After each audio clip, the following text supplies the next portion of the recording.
Hello, everybody. My name is Mark Hummel. This is Mark Hummel's Harmonica Party, and I am in your. Uh-oh, I'm in the wrong place. I don't play harmonica. Nice try. Uh, we're in Eureka, California at the Redwood Coast Music Festival, and I'm sitting here with Duke Robillard, who I go way back with. And we're going to just talk about Duke's life and career and how he got started. We're going to kind of start with that because I know you, you just told me something that's kind of mind blowing. So you're from, are you from what part of Rhode Island? Well, Harrisville is the town that I grew up in. And basically you've been in Rhode Island your whole life. Yeah, except for 10 years I spent in Kentucky. I Oh, lived that's in right. Louisville, Louisville, Kentucky. yeah. And I remember that. So you were just telling me that you decided to start that you wanted to be a guitar player when you were. When I was 6. That's amazing. Yeah. How do you make that decision at 6? First I was drawn to music. My first actual memory was being in diapers and sitting on the kitchen floor and hearing big band music on the radio that my mother was playing while she was cooking or doing something. And it just, I remembered it. I'm pretty positive that I remember hearing In the Mood, which is basically a 12-bar blues. Most of the song is based on a riff that's a 12-bar blues. And it just stuck in my head. I've got this theory that I've been here before and I did this before at another time. Who knows? I mean, I don't have anything to back it up other than feelings and memories, kind Right. of things that I react to. But when my uncle was a bass player in a country band in Rhode Island, the West Tones. They had a radio show on Saturday mornings, and also both of my brothers owned guitars. But I decided that I was going to be a guitar player when I was 6, and that's what I was going to do with my life. I had asthma very young. I couldn't play sports, so I had to find something that interested me. I grew up in the sticks. Where I lived in Harrisville was very, very rural. So I occupied my time pretty much by myself because there weren't a lot of kids real close by. So once my brother got a guitar, and he would bring home all the records: Fats Domino, Chuck Berry, Bo Diddley, Jerry Lee Lewis, Elvis, Buddy Holly, Fats, just all the New Orleans and rock and roll records of the day. I didn't know what it was, but when I heard it, I remember my first thing that I really noticed about music is that my brother brought home the 45 of Blueberry Hill, and the piano, Fats piano introduction gave me goosebumps. I got goosebumps, and I looked at my arm and I'm going, what is wrong? Something's affecting me, And it just, then the horns and the guitar and bass riff came in, and I just went, this is it, So this is probably the genesis for Roomful in a way, yeah. I was always drawn to Fats, and his voice was so warm, that Creole sound, and everything about it just was so warm and fascinating, So I don't know. Fats just drove me nuts in the beginning. So all those tunes, Ain't That a Shame, and The Fat Man, and just all of them, all the hits and all the blues tunes. Yeah, in a way, he was kind of one of the real crossovers in terms of the connection to New Orleans and blues and rock and roll. Yeah, it took me so many years to realize that. I mean, it was in the 70s. I'm talking about the mid-50s. And it wasn't until the 70s that I really understood that a big portion of this music came from New Orleans. Right. I didn't realize. I wasn't thinking, because I in Harrisville, Rhode Island, I mean, you have no idea. It wasn't like we have now with this, videos and this books and this, even the liner notes didn't tell you anything. Yeah, you had to really dig everything up pretty much. Yeah. And I think I think it's great that kids today have the ability to learn and quickly find out about all this stuff. Right. But I also think about working hard. Yeah, I agree. To chase it, to find it. Absolutely. That's there was something. A thrill to it. Yeah, and it gives There's you a real thrill. a little soulful edge. I think. Yeah, no, you're right. We really come from a different generation in that regard. So your first band was it 1967 or something, or was it earlier than Oh, that was Roomful. I had bands earlier than that. So when was it? Do you remember the year of the first band? Oh, let's see. Probably it would be 62 or 3. Wow. I mean, I had just started really playing. young, yeah. And this is a good story.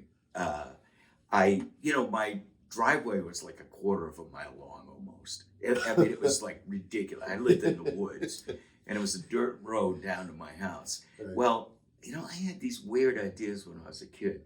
My brother used to go play football to practice, or he'd go out on a date, and whenever he left the house, I was in his room. I got his guitar because I wasn't allowed to touch it. Right. You can't play guitar, So I taught myself. I looked at his chords he made, and I learned them, and then I just taught myself. And my brother had a tape recorder. I didn't have an amplifier, so I would take my brother's tape recorder, and I realized that you could monitor the guitar with the tape recorder. Right. And once I learned to play somewhat, I would put the speaker of the tape recorder out my bedroom window on the second floor. Why I did this, I never even knew why I did it. But I guess I wanted people to know I played guitar. And I'm playing one day, and a guy comes walking down the driveway, and he knocks on the door, and my mother comes to the door, and he said, "Excuse me, who is playing guitar? I hear a guitar down here." And he said, "Well, that's my son." So he said, "Can I talk to him?" And she said, "I'll go get him." And she called me, and I came downstairs, and this guy's a drummer, and he's starting a band. So he said, "Hey, do you want to join my band?" I had just built my first guitar. Right. My dad helped me build it for a science project because I wasn't allowed to have a guitar. So my mother said, "No way you're playing an electric guitar. You're not doing what Elvis Presley does and what Jerry Lee Lewis and Chuck Berry, all these crazy people on TV. You're not doing that." So I came up with a plan to build an electric guitar, and we took a neck off an old acoustic my uncle gave me, and we put it on an electric guitar and bought a pickup for $20 at the local music store, and he painted it. My dad painted it for me and cut it out on a jigsaw. I drew a Telecaster shape. I didn't even know it was a Telecaster. I just knew. James Burton played one on Ozzie and Harriet every week with Ricky Nelson. And now, did you wire it? Yeah, well, the pickup, it was a de-arming, so it's screwed on the top of the guitar, and then there was a little box with the volume and tone control, So you just screw that on, and it's electric, So anyway, I had this guitar, and that's what I was playing. Or I might have been playing my brother's Strat, but anyway, I did have a guitar. I didn't like playing it because it was kind of junky, and the strings were this high.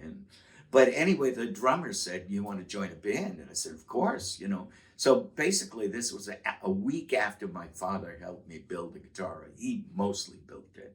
But I won second prize in science fair, so my mother couldn't take it away from me. And then this drummer comes down and asked me to join a band. So, I was in a band a week later. Wow. And that was a good week. Nothing could stop me. Yeah, it was. Nothing could stop me after that. Yeah, that's great. So what kind of band was it? Was it a rock and roll band? It was an instrumental rock and roll band. Well, the other guitar player, there was 2 guitars. In those days, nobody where I lived played bass. Nobody had a bass. So it was 2 guitars. One guy would just turn the tone down to roll off the tone so it was dark sounding and play chords, and that was your bass sound. Right. And so he would play rhythm and sing some tunes, and then I would play the lead, and we did, Dwayne Eddy instrumentals, Link Ray instrumentals, Right. all those kind of Yeah. tunes, all the instrumentals of the day that were the early rock and roll guitar Right. things. So I did sing earlier, but my mother had me take vocal lessons, and I did a recital. This is all going fast. I'm sorry, I'm talking. I drank too much coffee. No, that's fine. That's good. That's what we want. I did a recital when I was about 7, I guess, or 8, and in front of all the students of the Rhode Island vocal teachers. And I didn't realize, I wasn't prepared for what it was going to be when I was in a basement of a big building. Maybe it was some kind of a hall. And when I came upstairs and went out on the stage, there were floodlights on me, and my piano, the vocal teacher's playing piano, and I saw 500 people staring at me, and I freaked out. I started singing, and they tell me, I don't really remember, I just remember being freaked out. They told me I simultaneously sang and cried. And I ran off the stage, and I didn't open my mouth for at least 5 years or more. I didn't sing another note until I never quite get over that. Stage fright? Stage fright. Yeah. Yeah. It was, if somebody told me you're going to go out there and there's going to be a lot of people and there's going to be bright lights blinding you, but nobody prepared me, and I just went out there like, oh, like,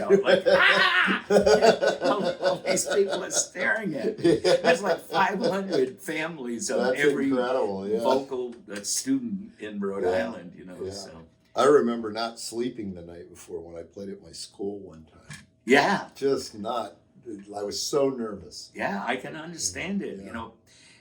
Parents sometimes don't understand, how demanding that is. And, sometime my mother would make fun of me, and I'd come out, she'd make me come out and play or sing for, her friends, and I'd be all embarrassed and shy about it.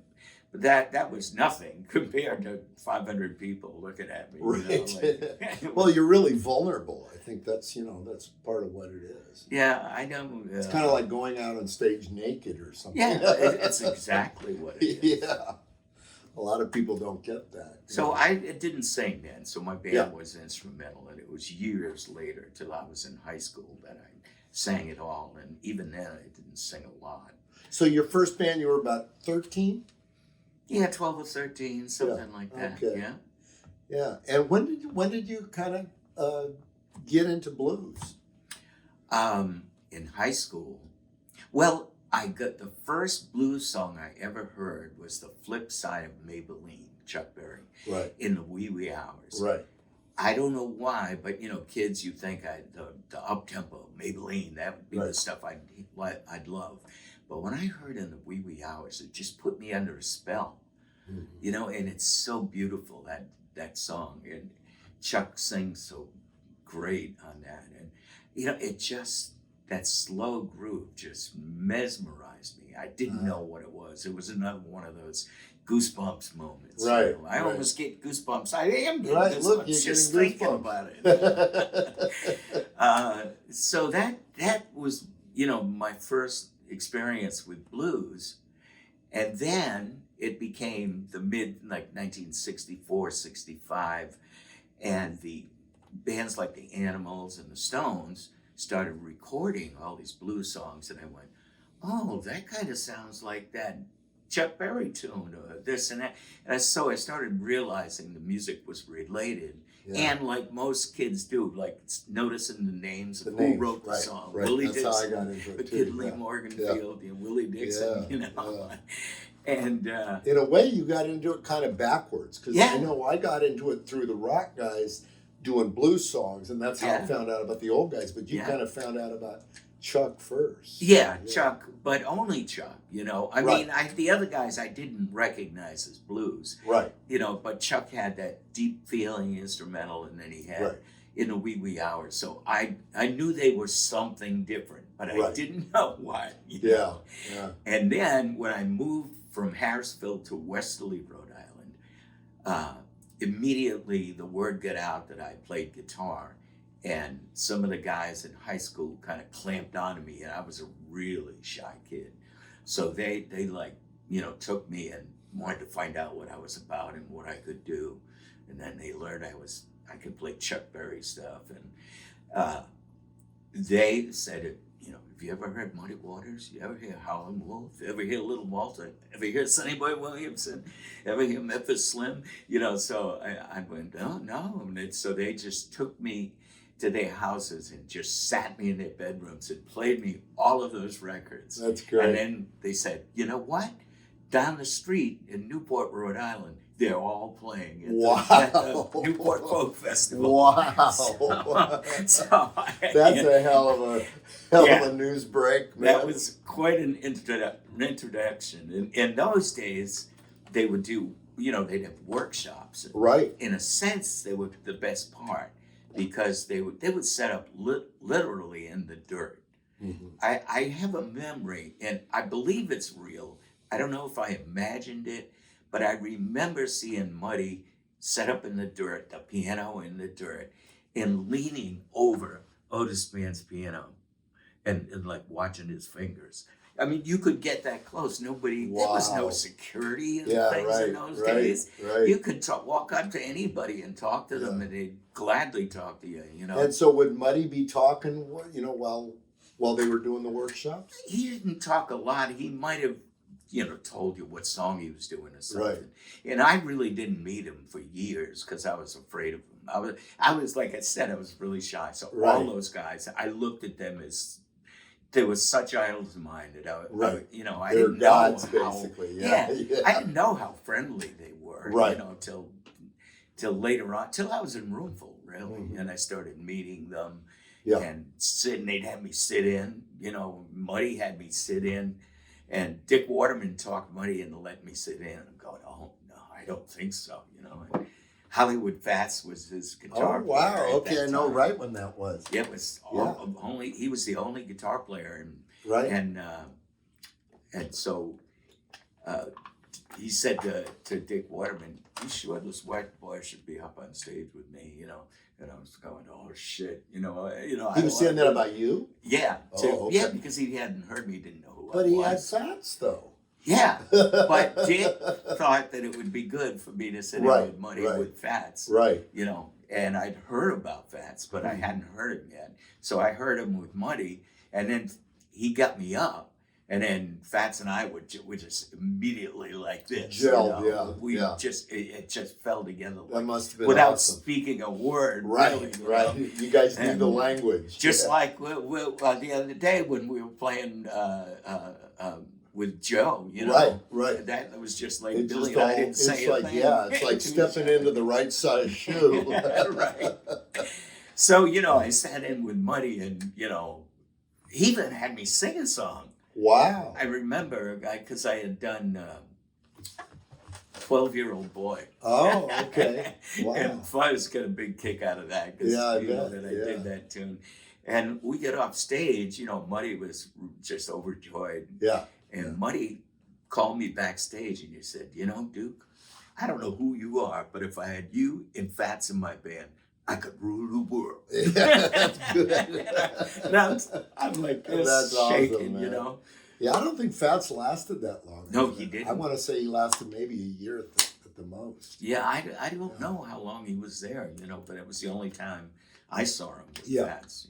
I know that Margolin was in there toward the end of the time Fats. He joined that week. Did he? He joined. Wow. That. I saw him audition. That was the only night. He used to be at these the jazz club in Boston. Jazz workshop for a whole week. So I went back and Muddy got me up on stage. The minute I was in the room, he'd go, Duke from House Full of Blues. He said, come on over here. And so, but the last night, the Saturday night, Bob had come in and he was auditioning. Right. So I didn't sit in because Bob came up on stage and he got the job. Yeah. I never mentioned or even let on that I was interested in playing with Muddy. Of course I was, but all the guys in Roomful were sensing this and going, Duke, you don't want to play just Chicago blues. You play swing and you play R&B, and you don't want to, you don't want to limit yourself. And with Muddy, that's very Muddy tempting, Waters, though. Yeah. That's pretty tempting, man. Yeah, of course it was. Yes, yeah. It's funny. I saw the very first time I saw Muddy was the weekend that Fats joined the band. Wow. It was literally the next night because I saw him. He had Pee Wee and Sammy. Oh yeah. Well, the first time I saw him, yeah. That was a great. And then band. the next night, Fats came down and auditioned because I guess Sammy took off or something, or got fired. I don't know what. But yeah. Isn't that a trip? Yeah. I used to love Sammy. Yeah. Oh, he was awesome, man. Sammy Lawhorn, we're talking about. Yes, Sammy Lawhorn. That's right. This isn't a private. This is kind of an in what would be the word? You have to know the lingo of who we're talking about. Yeah, it's like a backstage conversation. Yeah. So tell me how you started Roomful, because I mean you were the founder of it, and you were there. You were in there 10 years, or was it longer? 12 years. 12 years. From 67. And it was you. Late 70s. It was Fran Christina. The original band was myself, Al Copley, right, Fran Christina, and Larry Peduzzi was the bass player. Oh, okay. Great bass player. All right. And we were a hot little band, teenage band. I mean, really? We were really. Wow. I got now tapes that were like 2 or 4-track tapes that were made in Al Copley's living room, where he had a baby grand piano. Right. And they're pretty amazing for how old we were. We immediately were picked up on playing slow blues grooves and really not rushing things. Right. Having that laid back, that relaxed sound. Yeah. And we all realized that was a big part of blues. Yeah. So it was us 4 guys, but then we got a harmonica player, this guy Fred Jackson, Mm-hmm. who was a very good acoustic player. Mm-hmm. And he was part of this jug band group that was the guys that turned me onto blues. A guy named Tony Lamb, who played acoustic guitar, and he played harp also. And there was another guy, but he was never in my band, Dave Toronto, who was really the person responsible for sitting me down and making me listen to everybody and just showing me everything, and then telling me to go to the Newport Folk Festival. Wow. So anyway, so it was, Tony Lamb singing and occasionally playing harp, Fred Jackson playing harp, Al Copley on piano, Larry Peduzzi, Frank Christina, and myself. And that band lasted a few years. And Tony got drafted into the Army, so that was the end of him, and that's where I began singing there. Okay. And there were different versions of the band. At one point, Greg Piccolo was in it, and he sang and played harp. He was a harp player. Really? Yeah. I had no idea. Yeah, and he was a good harp. Greg's one of those people that can pick up an instrument Mm-hmm. and get really proficient on it. I know that. Yeah.